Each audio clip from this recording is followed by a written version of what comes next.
과거 유명한 한 대통령은 그 시대의 정치인들을 향해서 두 가지가 필요하다고 말했습니다. 첫째는 상인의 현실 감각이 필요하다는 것이죠. 그러니까 정치인들이 높은 이상만 보고 정책을 펼치면 현실 감각이 떨어져서 문제가 생길 수 있다는 것입니다. 이것은 우리 신앙생활도 유사합니다.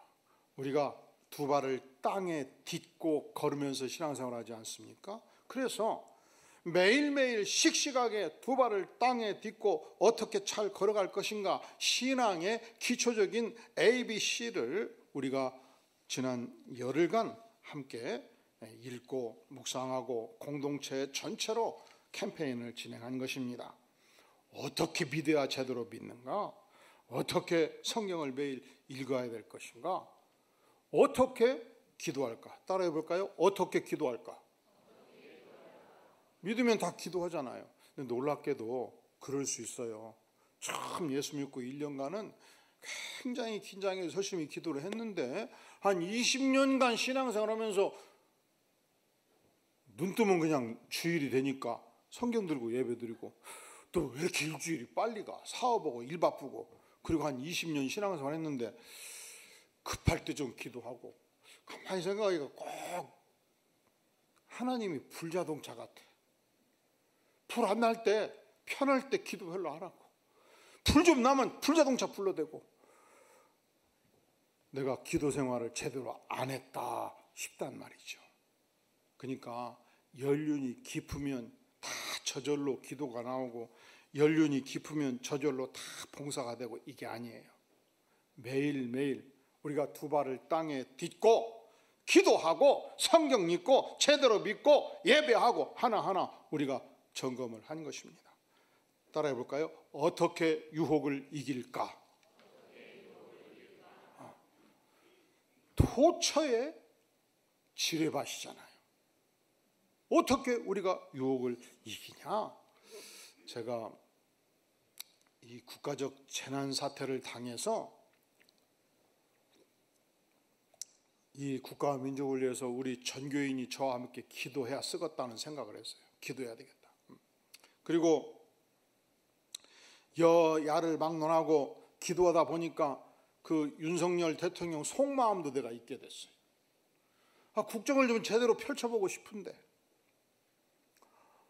아니 국회에서 경찰들 특근비를 제로로 만들어버리면 전국 경찰들이 밤에 야근할 때 야근비를 어떻게 오고 식사는 어떻게 하고 아니 마약 사범이 지금 얼마나 많습니까? 대한민국이 지금 마약 청정국의 지위를 벗어나서 이제 전국의 호텔마다 막 마약이 깔리고 젊은이들이 마약으로 하는데 이 마약 수사를 하려면 밤새 잠복 근무를 하고 해야 될 것인데 이 검사들 검찰의 모든 특활비를 다 제로로 만들어버리고 아니 지금 대한민국 최고의 실력이 전 세계에서 원전에 가능한 지금 1등이거든요.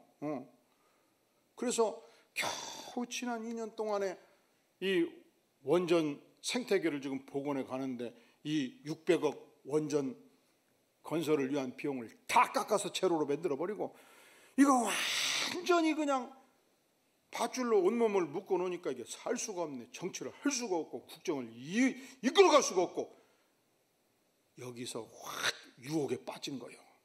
유혹. 한 방에 끝나버리겠다. 잘했다는 것이 아니고 그럴 때 우리 교회 와서 신앙생활 ABC하고 모두 따라해 보겠습니다. 어떻게 유혹을 이길까? 한자 읽었으면 해결될 거 아니요. 아니면 나를 찾아와서 한 수 배우면 해결할 거 아니요. 근데 도무지 온몸이 꽁꽁 묶여가지고 도무지 운신할 수 없을 때 훅 유혹이 생긴 거예요. 유혹이. 계엄 한 방으로 끝내버리겠다. 이 유혹이. 따라해볼까요? 어떻게 유혹을 이길까? 사람이 오래 직업을 가지면요 직업적 특성이 생겨요. 혹시 여러분 중에 이 직업을 가진 분들은 저를 용서해 주시고, 내가 이 직업이 있기 때문에 특별히 기도를 많이 해야 되겠다라고 생각하시면 돼요. 우리 어른들은 딸 가진 어른들은 절대로 딸을 그 기자한테 주지 말라고 그랬어요. 그리고 또 누구한테 주지 말라고 그랬어? 누구한테? 검사. 누구한테 주지 말라고 그랬어요? 왜 그래요? 저도 목회 생활을 하다 보니까 기자들은 웬만하면 안 만나요. 이 기독교에도 기자들이 많아. 왜냐? 인터뷰를 해가지고 1시간을 해서 좋은 얘기를 100가지를 얘기했거든. 근데 한 가지 좀 의문스러운 것을 딱 잡아가지고 기사를 크게 내버렸어요. 깜짝 놀랐어. 깜짝 놀랐어요. 그 뒤로 내 기자 안 만나. 이 기자 근성이 있더라고. 다 그런 것은 아니지만 아들이 기자든지 본인이 기자님들 저 용서해 주시기를 바랍니다. 기자들은 기도를 많이 해야 돼요. 그리고 세상이 좋은 게 1000가지면 여러분 텔레비 웬만하면 보지 마세요. 안 좋은 것만 계속 쏟아내. 그래야 이게 기사가 되고 사람들의 귀를 붙잡으니까 좋은 것이 10,000가지여도 기사로 내지를 않아요. 이 기자 근성이 생길 수가 있단 말이죠. 두 번째로 검사 한 10년 하면요, 검사가 도지사건 군수건 누구건 붙잡아가지고 죄를 논해가지고 죄를 못 잡은 적이 별로 없다고. 그러니까 제 친구가 검사도 있고 판사도 있는데 판사들은 이래요. 산더미같이 검사가 가져온 서류 읽느라고 정신없어. 또 피고인 변호사가 가져온 산더미같이 가져온 서류 읽느라고 정신없고.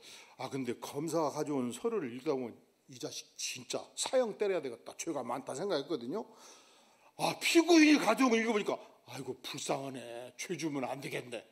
그래서 사람이 겸손해지고 판사를 하면은 판결을 해야 되기 때문에 생각을 많이 해요.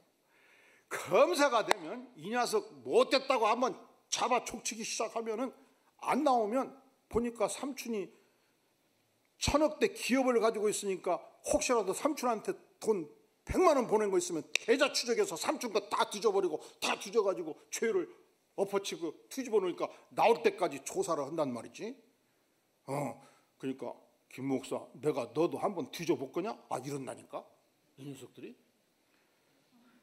다 그런 것은 아니고 이렇게 살다 보니까 우리 대통령께서 도무지 온몸이 묶여갖고 이게 내년도 예산이 다 잘려버렸으니 이 전국의 검사들은 어떻게 하고 전국의 경찰들은 어떻게 하고 저녁밥 야근은 누가 주고 안 되겠다, 한 방에 끝나겠다, 이 유혹에 빠져버린 거예요. 그러면 대통령만 유혹에 빠집니까? 우리도 유혹에 빠질 수 있잖아요. 어떻게 유혹을 이길까? 하나님의 말씀으로 무장해서 우리는 유혹을 이기게 되는 것입니다. 그리고 저한테 조언을 구했으면, 대통령 걱정하지 마시오. 우리 교회도 이 분당 경찰서 야근비는 어찌든지 우리 교인들이 헌금하고 예산을 세워서 분당 경찰서, 여기가 어디요? 광교 경찰서 직원들 30명 야근비는 우리가 될 테니까 걱정 마시오. 수원지검 야근비는 우리가 하여간 큰 교회 몇 개 설득해가지고 지원을 할 테니까 걱정 마시오. 하다못해 내가 불교 절까지 쫓아가서 다 지원해달라니까 걱정 마시오. 국가를 위해서 헌신하기를 바라요. 절대로 계엄을 선포하지 마시오. 했을 거 아니에요. 근데 나한테 연락도 안 오고 전화도 안 오고.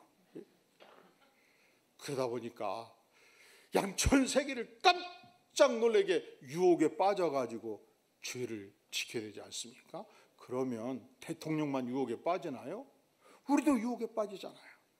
이렇게 우리가 한 발자국 한 발자국 걷는 삶에 있어서 신앙적으로 조목조목 정리를 하는 과정이 지난 열흘간 했던 과정이 되겠습니다.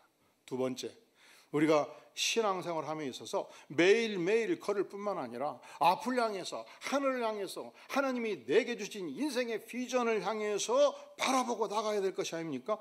그렇다면 우리가 천국 백성으로서 가져야 될 인생의 참된 비전이 무엇인가? 그것이 바로 산상수훈의 말씀이요 마태복음 5장에서 7장까지의 말씀인 것입니다. 특별히 이 짧은 본문 가운데 천국에 대해서, 하늘에 대해서, 하늘의 아버지에 대해서, 천지에 대해서 이 heaven, 천국에 관한 표현이 총 몇 번 등장하던가요? 산상수훈에서 몇 번? 몇 번? 따라해 볼까요? 21번. 21번.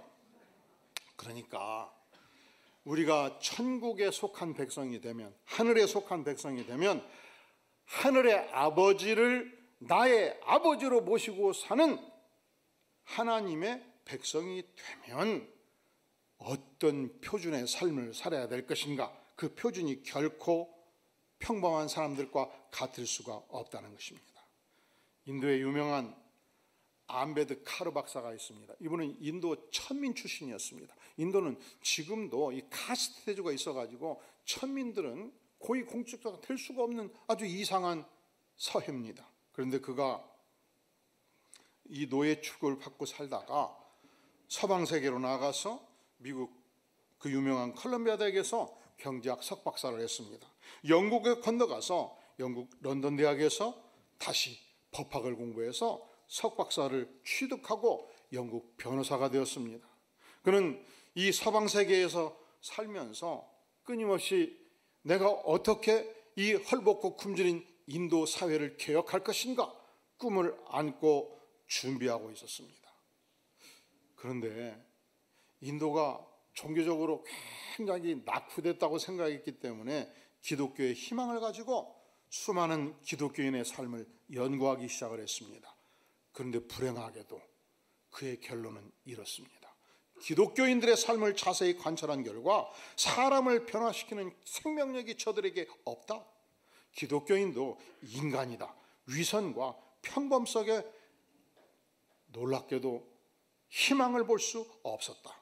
과연 조국 인도를 변화시킬 수 있는 살아 움직이는 종교, 생명이 넘치는 종교인가? 기독교를 상세히 살핀 결과 나는 불행하게도 희망을 보지 못하였다. 이렇게 고백을 하는 것입니다. 사랑하는 성도 여러분, 우리가 오늘날 하나님이 우리에게 주신 이 위대한 산상수훈의 표준, 산상수훈의 목표를 소유하지 못하면 이런 비극적인 모습을 보여줄 수 있지 않겠습니까? 자, 그렇다면 산상수훈이 보여주는 이 그리스도인이 가져야 될 위대한 삶의 표준이 과연 무엇인가? 오늘 말씀에서 지상 최대의 복, 팔복의 형태로 나타나고 있습니다. 첫 번째 복이 무엇입니까? 3절 시작. 심령이 가난한 자는 복이 있나니 천국이 그들의 것이며. 우리가 심령이 가난하다 하는 것은 심령을 비운다 이 뜻입니다. 왜 심령을 비우는가? 내 심령 안에 교만이 가득하고 내 심령 안에 죄악이 가득하기 때문에 그 죄악과 교만을 100% 포기하고 비워내는 것입니다. 그리고 하나님의 의로, 십자가의 의로 우리의 심령을 온전히 채우는 것입니다. 심령이 가난한 자는 복이 있나니 천국이 그들의 것이며 드디어 천국 백성의 삶을 살아가게 되는 것입니다. 두 번째 복 4절 시작. 애통하는 자는 복이 있나니 그들이 위로를 받을 것이며. 우리가 우리 인생의 모습을 정직하게 바라보면 우리는 우리 자신에 대해서 애통할 수밖에 없어요. 왜냐하면 우리는 죽음에 갇혀 있습니다. 우리는 죄악에 갇혀 있습니다. 우리는 누구도 지상에서 이 사망 권세를 뚫고 나갈 힘이 없습니다. 그러니까 내 자신을 봐도 그렇고 상대방을 봐도 그렇고 우리는 이 인류 보편적인 슬픔을 보며 애통하는 마음, 통해 잡아가는 마음을 갖게 되지 않겠습니까? 오직 하나님을 바라볼 때만이 우리에게 희망이 있기 때문에 우리는 이 인간으로서 갖는 한계, 죽음의 한계, 죄악의 한계, 사망 권세의 한계 속에 갇혀있는 모습을 보면서 애통하는 마음을 갖는 것이 오히려 축복이다, 그렇게 말씀합니다. 애통하는 마음을 가질 때 우리 전능하신 하나님께서 우리에게 위로의 은혜를 허락해 주십니다. 세 번째, 5절 시작. 온유한 자는 복이 있나니 그들이 땅을 기업으로 받을 것이며. 온유한 심령을 가진 자, 우리가 언제 온유한 심령을 가진 것을 확인하는가? 여러분, 처절하게 사실에 근거하지 않고서 인격 모독을 당하면 그때 내 성질이 다 나와요. 그죠? 또 누군가 아무 잘못이 없는데도 불구하고 나를 향해서 침뱉을 때, 나를 욕할 때 막 생선같이 막 튀잖아요. 그러면 그 심령은 온유한 심령이라고 말할 수가 없지요. 언제 우리가 온유할 수 있습니까? 내가 인격 모독 당할 때조차도 깊이 생각하면 저자가 내가 얼마나 죄 많고 연약한 인생인가를 모르니까 저 정도 이 얘기하고 마는구나. 참 다행이다. 내 속을 다 봐버렸으면 저렇게 하고 말 것인가? 그리고 그것은 사실이잖아요. 그렇지 않다고 자신 있게 말할 수 있는 분 손 들어보셔요. 앞뒤로 보셔요. 아무도 없잖아요. 그러니까 우리가 전능하신 하나님 앞에서 내 인생을 성찰하면 어떤 모욕도 가벼운 거예요. 하나님의 심판 앞에 서보면 어떠한 이 땅에서의 인격 모독도 가벼운 거예요. 그러니까 우리는 그 영혼을 불쌍히 여길 수 있고 공격하는 자를 우리가 안아줄 수 있는 능력을 장착하게 되는 것입니다. 그때 하나님께서 온유한 심령을 가진 나를 향하여 축복하시죠. 뭐로 축복합니까? 땅을 기업으로 받을 것이요, 이렇게 축복하지 않습니까? 네 번째, 6절 시작. 의에 줄이고 목마른 자는 복이 있나니 그들이 배부를 것이며.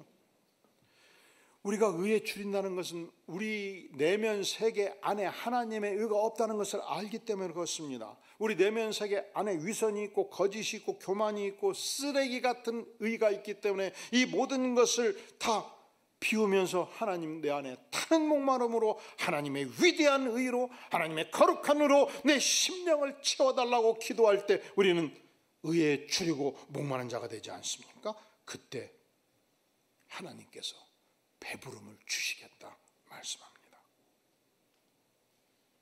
다섯 번째, 7절 시작. 긍휼히 여기는 자는 복이 있나니 그들이 긍휼히 여김을 받을 것이며.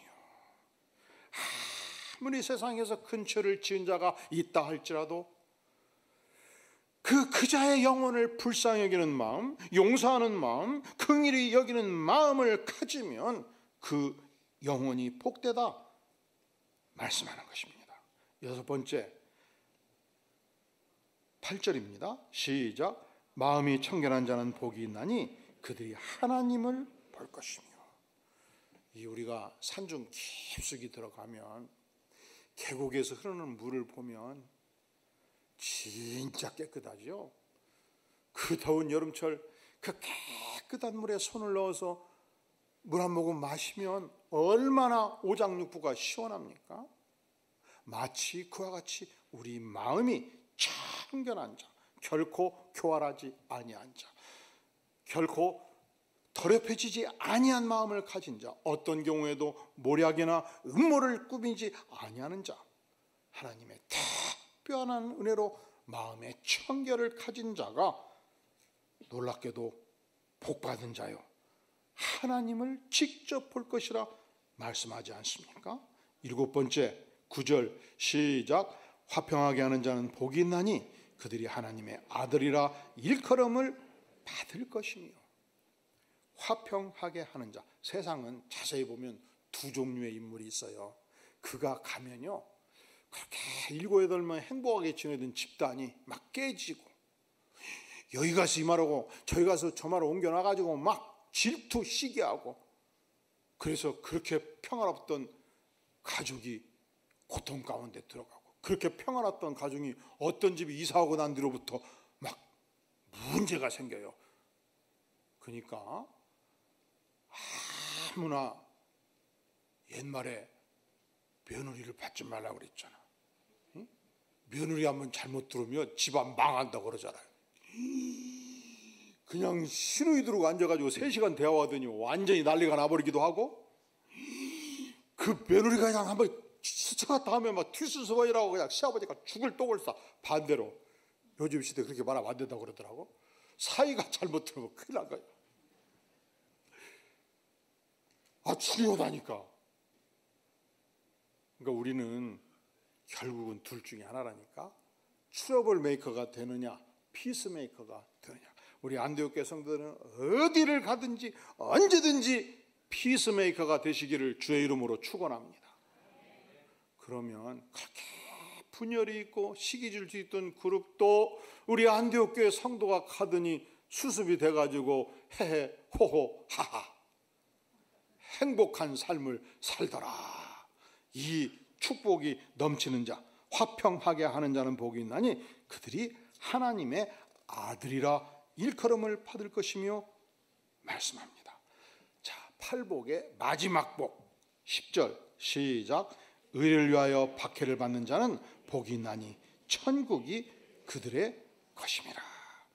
우리가 진실로 십자가의 복음을 알고 하나님의 의를 따라서 충성하면 반드시 핍박이 있어요. 반드시 박해가 있어요. 우리가 직장 생활할 때 하나님께 충성하면 핍박이 있거든요. 안 믿는 집안에서 예수 믿으면 반드시 핍박이 있고요. 친구들 가운데 내가 안 믿다가 믿으면 반드시 어려움이 생길 수 있습니다. 그런데 의를 위하여 박해를 받는 자가 뭐가 있다고요? 복이 있나니 천국이 그들의 것임이라. 그렇게 말씀하지 않습니까? 이 팔복은 우리 민족이 갈구하는 일반 백성들이 생각하는 복과 완전히 달라요. 이 팔복은 인간이 얼마나 많이 권력을 가졌는가, 인간이 얼마나 소유가 많은가, 인간이 얼마나 장수의 복을 누리는가, 그걸 전혀 언급하지 않는 심령의 내면적인 축복을 말하는 것입니다. 영혼의 내적 성품이 갖는 축복을 말하는 것입니다. 우리 민족이 복을 대단히 중시하고 좋아해요. 그래서 우리 목사님들도 하여간 뭔가 연갈이 되면 복 받을지어다 하면 다 좋아요. 여러분 복 받으시기 바랍니다. 아멘. 예? 그때 말하는 복은 보통 물질적인 복, 세상적인 복이죠. 그래서 우리 어르신들은 주로 오복을 축복이라고 생각했는데, 첫 번째 수, 장수하는 복, 두 번째 부, 재물의 복, 세 번째 강령, 건강의 복, 네 번째 유호도. 그만큼 시골에서 농사 많이 짓고 부자면 심리 안팎에 거지가 없게 하라 다 먹여 살렸어. 참 그 어르신 참 덕이 많다. 그리고 마지막으로 고종명, 제명 따라 장수하다가 편안하게 갑자기 죽는 거야. 고종명. 그냥 대갓집 그냥 할아버지가 그냥 건강해서 99세까지 바빠하게 호령하고 살다가 베풀고 살다가 그냥 아침에 며느리가 갔더니 그냥 누가 모셨더랴. 그냥 하루도 안 아프고. 그러니까 그냥 11장을 하면서 그냥 심리압박 모든 몇 사람들이 와가지고 그냥 박수를 치면서 이 어르신 참 오복 타고났어. 오복이 타고났어. 오복. 이 복이 아니요. 복이지. 우리 안디옥교회 성도들도 이 오복을 다 누리시기를 주의 이름으로 축원합니다. 할렐루야. 이러면 다 좋아해요. 이것도 하나님이 주시는 축복이에요. 근데 놀랍게도 산상수훈에서 말하는 축복은 차원이 다른 복이에요. 차원이 달라요.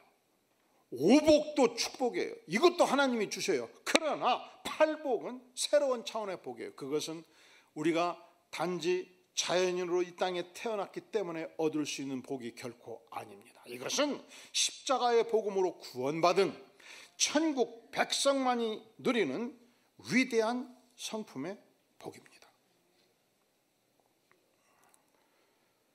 이 팔복은 그런 거로 하나님의 백성들을 세상 사람들과 완전히 구분시키는 위대한 축복입니다. 세상은 내가 얼마나 위대한가를 자랑해요. 세상은 내가 얼마나 많이 가졌는가를 자랑해요. 세상은 내가 얼마나 업적을 쌓았는가를 자랑해요. 그런데 하나님의 백성은, 천국 백성은 아닙니다. 언제든지 하나님 앞에서 나의 부족함을 고백합니다. 나의 연약함을 고백합니다. 나의 어리석음을 고백합니다. 만약에 나에게 어떤 업적이 있다면 이건 전적으로 하나님의 은혜라고, 하나님의 은혜와 하나님의 긍휼과 하나님의 자비를 추구하는 것입니다. 세상은 내가 얼마나 큰 돈을 벌었는가, 세상은 내가 어떻게 장관이 됐는가, 세상은 내가 어떻게 위대한 인물이 되었는가, 세상은 내가 어떻게 떵떵거리고 살게 되었는가를 자랑합니다. 그런데 천국 백성은 달라요.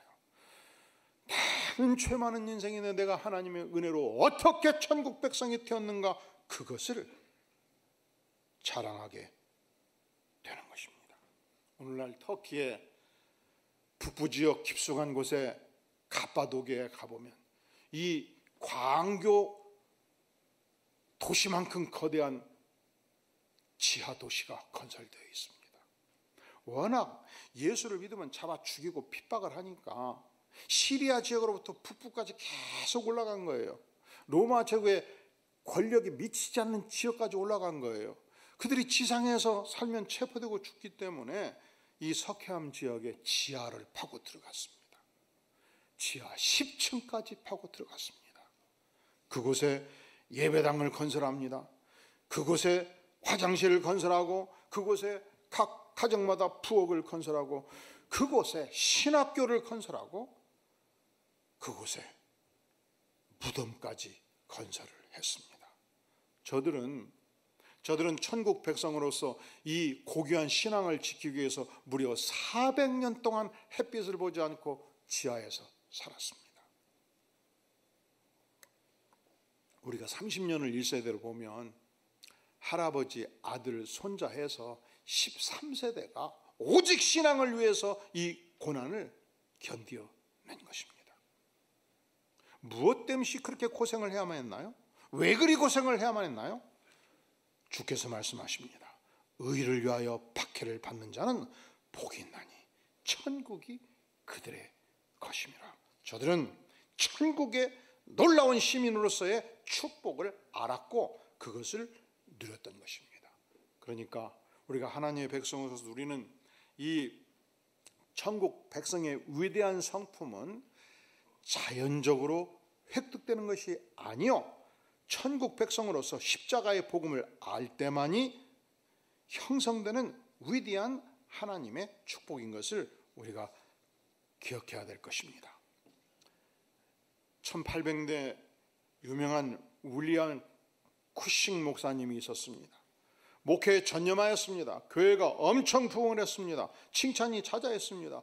그런데 열심히 기도 생활을 하는데 오늘날 단에 딱 섰는데 성대 결절이 와가지고 이 설교가 안 되는 거예요.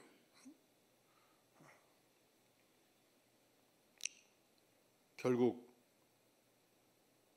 치명적으로 문제가 생겨가지고 말을 할 수가 없어서 강단을 떠나야만 했습니다. 그러니까 그것도 참 그 시대 하나님의 은혜인데 우리 어르신들은요, 산기도도 많이 했고 금식기도도 많이 했어요. 막 40일 금식기도하고 막 외쳐 기도하고 해서 그냥 강단에 내려와서 흔들리는 몸으로 딱 오늘은 40일 금식기를 마치고 제가 왔습니다 하고 3분만 설교하고 내려가서 다 은혜를 받았어. 할렐루야. 목소리로 은혜 받으시기를 바랍니다.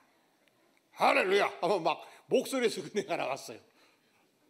근데 그 시대가 끝났어. 저 목사님은 아무리 기도를 많이 해도 목소리를 잘 관리하셔서 이 성도들이 듣기 좋게 설교해야 이제 은혜가 되는 시대가 되었단 말이죠. 근데 이 윌리엄 쿠싱 목사님은 성대 결절이 왔고 설교도 안 되고 그래서 결국 슬프게도 목사를 사임하게 된 것입니다. 그리고 하나님께 간절히 기도를 했더니 하나님께서 너는 감성도 풍부하고 시상도 있으니 하나님을 열심히 찬양하거라. 그래서 하나님을 열심히 찬양을 하고 찬송 쓸 시를 쓰기를 시작했는데 어떻게 이 천국 백성에 한량없는 은혜를 베풀어 주시던지 평생 300편의 찬송시를 쓰게 된 것입니다. 기쁜 일이 있어 천국 종친에, 이 찬송도 그분이 썼고요. 예수께서 오실 때에 그 귀중한 보배, 이 찬송도 그분이 썼고요. 제가 오늘 여기서 부르기 시작하면 밤새야 돼. 300곡을 불러야 되니까. 한없이 하나님께서 천국의 문을 열어주시니까 그냥 펜을 들어서 기록하기 시작하면 위대한 찬송시를 하나님께서 막 주신단 말이죠. 천국 축복을 평생 동안 온전히 누리면서, 비록 목회는 할 수 없었지만 산상수훈의 축복을 그가 온전히 누리게 된 것입니다. 사랑하는 성도 여러분, 앞으로 3주 동안, 지난 2주 동안 어떻게 캠페인에 참여했든지 관계없이 순서를 따라서 열심히 산상수훈의 말씀을 읽고 기록하고 묵상해서 21일 후 우리가 여기서 만날 때 천국 백성의 위대한 성품을 소유하는 아름다운 백성들 모두 될 수 있기를 주의 이름으로 축원합니다. 기도합니다. 주님, 그렇습니다. 주님이 주시고자 하는 팔복을 우리가 온전히 누리기를 구합니다. 하나님의 백성으로서의 아름다운 성품을 소유하여 세상을 변화시키는 위대한 안디옥 백성 모두 되게 하여 주시옵소서. 예수님의 이름으로 간절히 기도하옵나이다. 아멘.